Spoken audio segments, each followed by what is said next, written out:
बहो कि हमारा जाए के बाटे देवा घरवा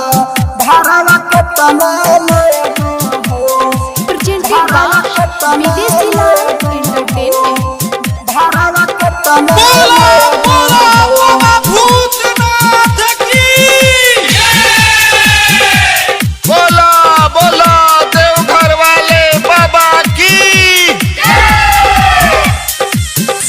कि हमारा जाए के बट देव घरवा भरवा के तना ले बहो कि हमारा जाए के बट देव घरवा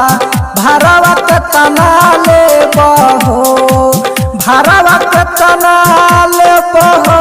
कि भरवा के तना ले बहो कि पैदल चले में लागो तो डरवा भरवा के तना ले बहो कि हमारा जाए के बट देव घरवा भरवा के तना ले बहो भरवा के तना ले बहो भरवा के तना ले बहो बोला बोला बाबा भूतनाथ की बोला बोला देवघर वाले बाबा की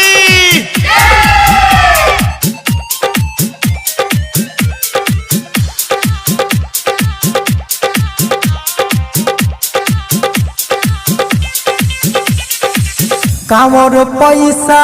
भेजल बानी हमारो ससुर जी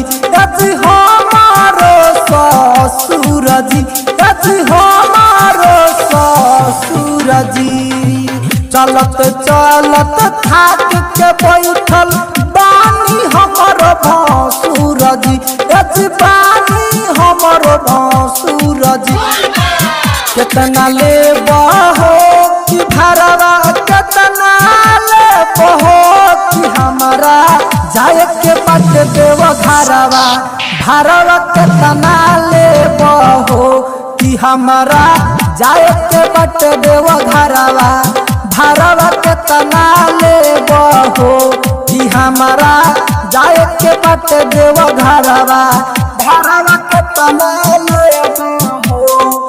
भरवा के तना ले बहो बोला बोला बाबा भूतनाथ की बोला बोला देवघर वाले बाबा की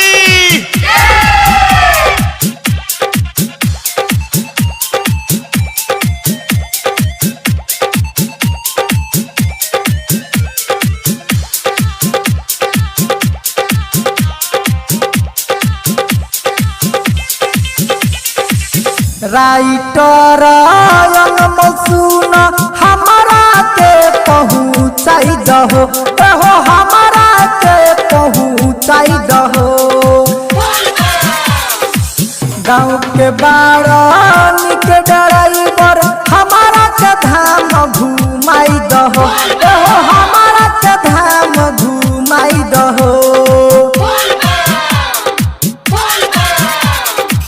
कितना ले बना कि भरवा कितना ले बना कि सगरो बजता दीपक के गानवा भरवा कितना ले बहो कि हमारा जाए के बट देव घरवा भरवा कितना ले बहो भरवा कितना ले बहो Love Deep Recording Studio।